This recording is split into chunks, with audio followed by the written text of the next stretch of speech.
Okay, so Elon Musk warned civilization is over if Ukraine doesn't give in to Russia, okay?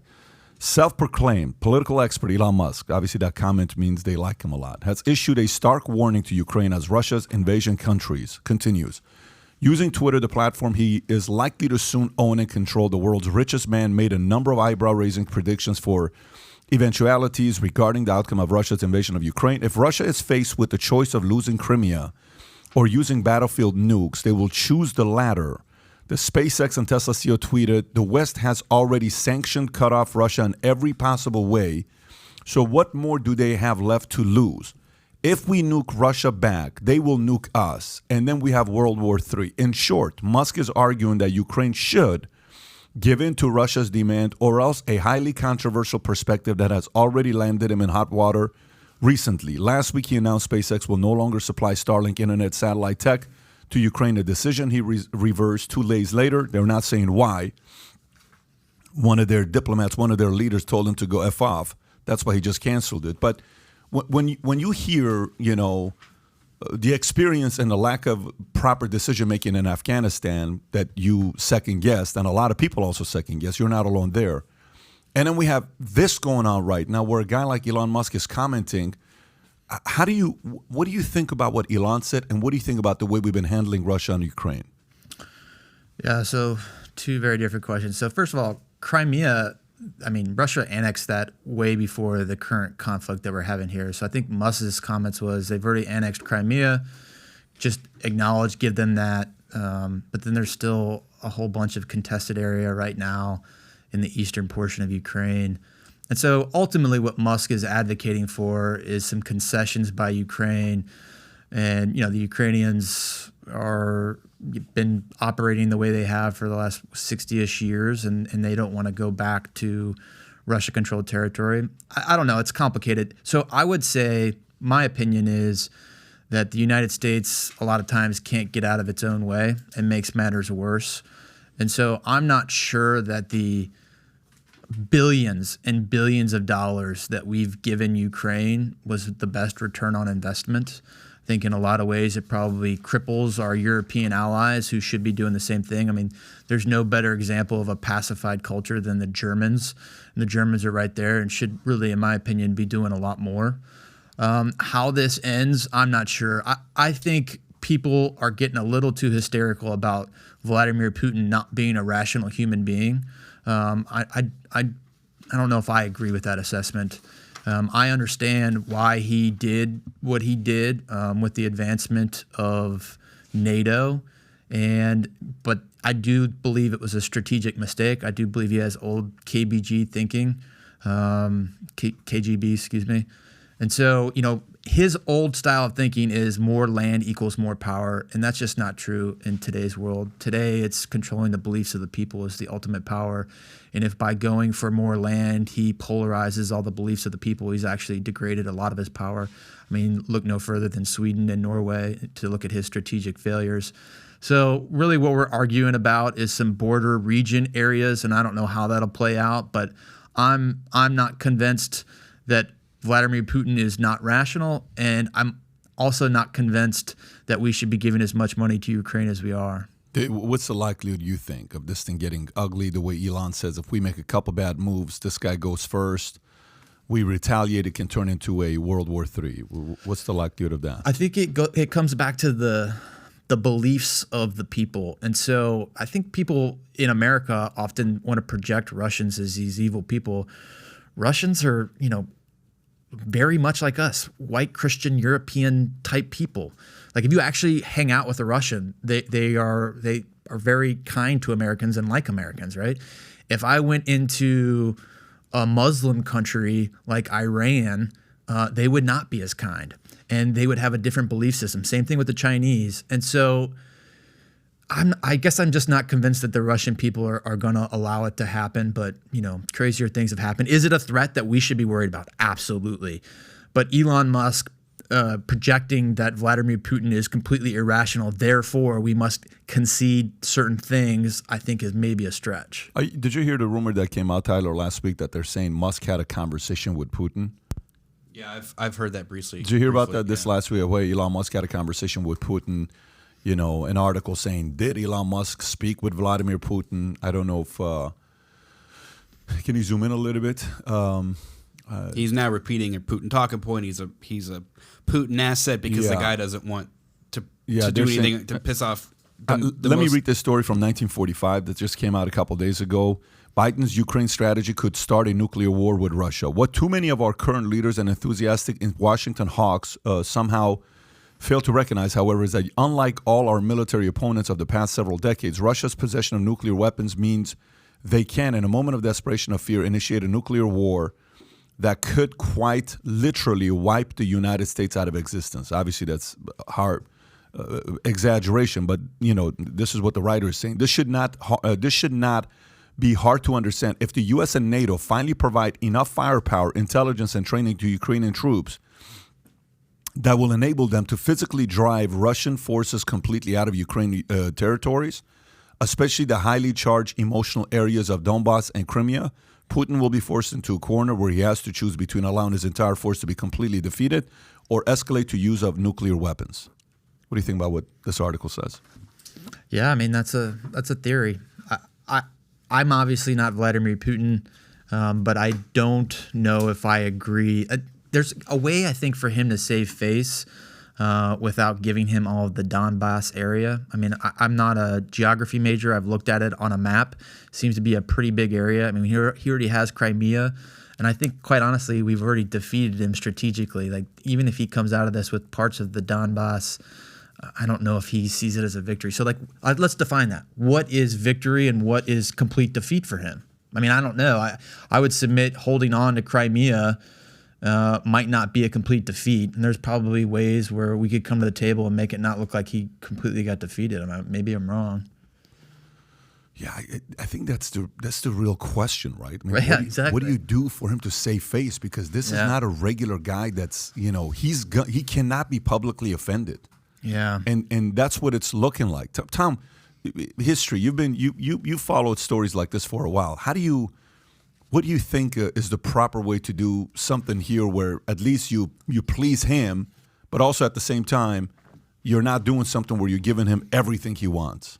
Well, I think there's a lot of examples of this that happen in the resolutions of the Arab-Israeli wars. When you go back and take a look, like when Egypt came across Suez Canal and then occupied West Bank.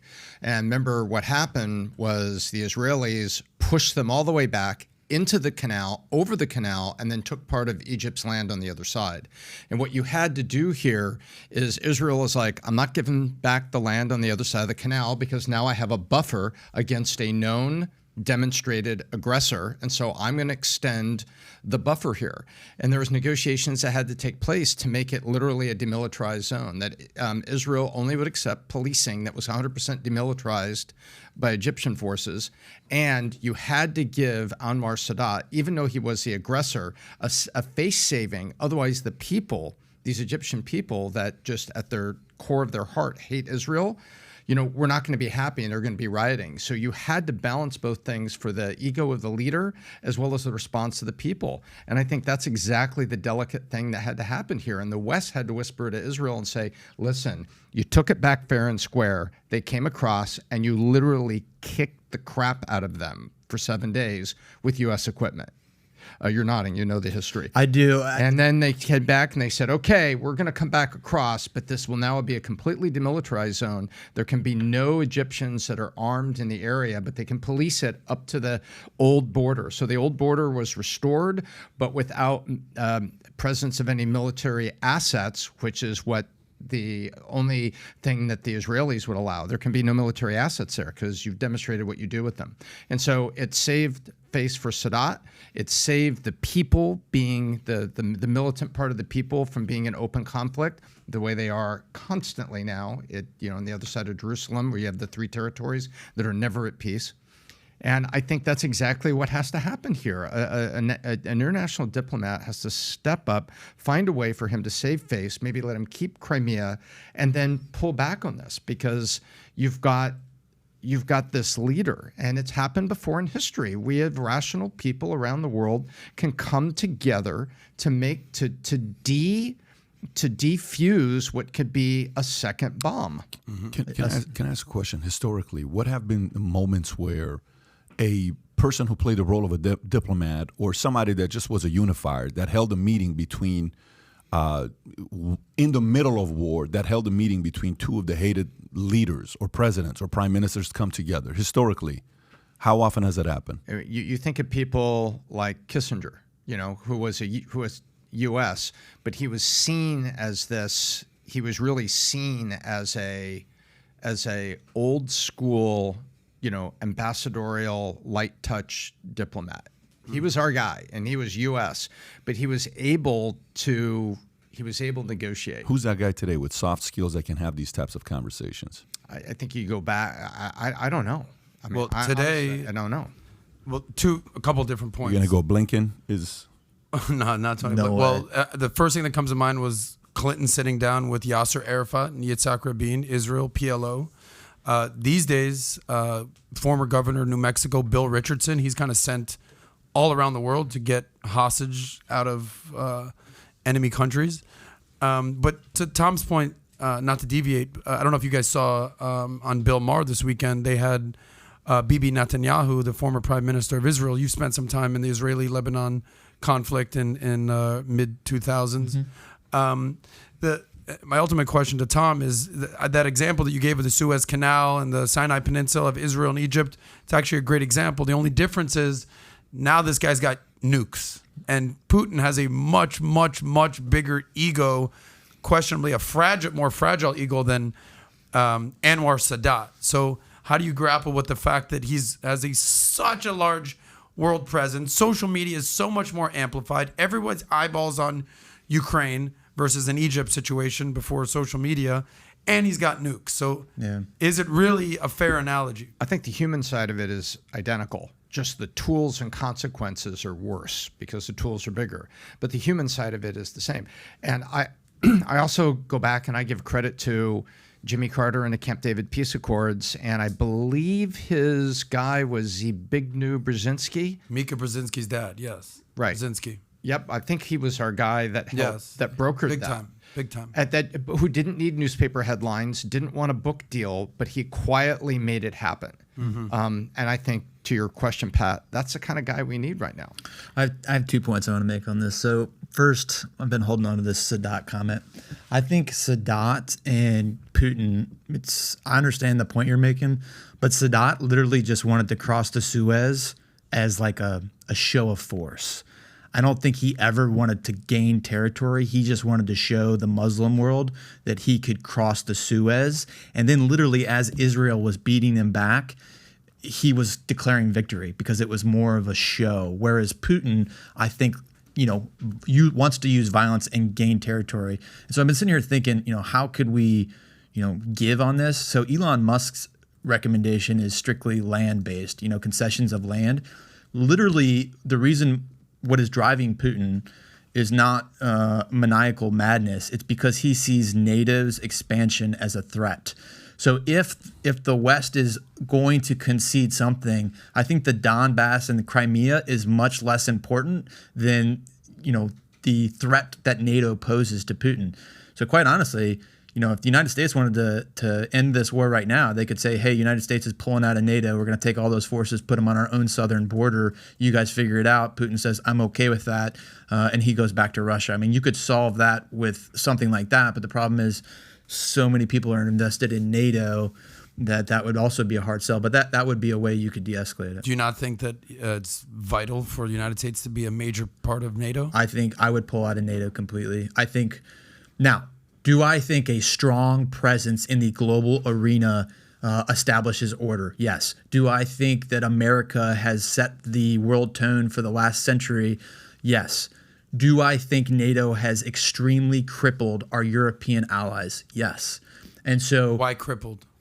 Just the budget is probably the biggest one, right? If we weren't there providing as 80% of the budget, then they would be forced to spend more. This was essentially Trump's argument for years. Yes. With the Germans, pay your bill. Remember? Pay your bill. But Trump was just advocating for them to pay their 3%. Right. And they weren't even doing that. I don't think Trump went far enough. And quite honestly, with everyone can't figure out how to fix our southern border. You don't even need to build a wall. Just take all those NATO forces that are across Europe and put them on our southern border, and I could solve the problem in a month. But that's what we do. So if you like this clip and you want to watch another one, click right here. And if you want to watch the entire podcast, click right here.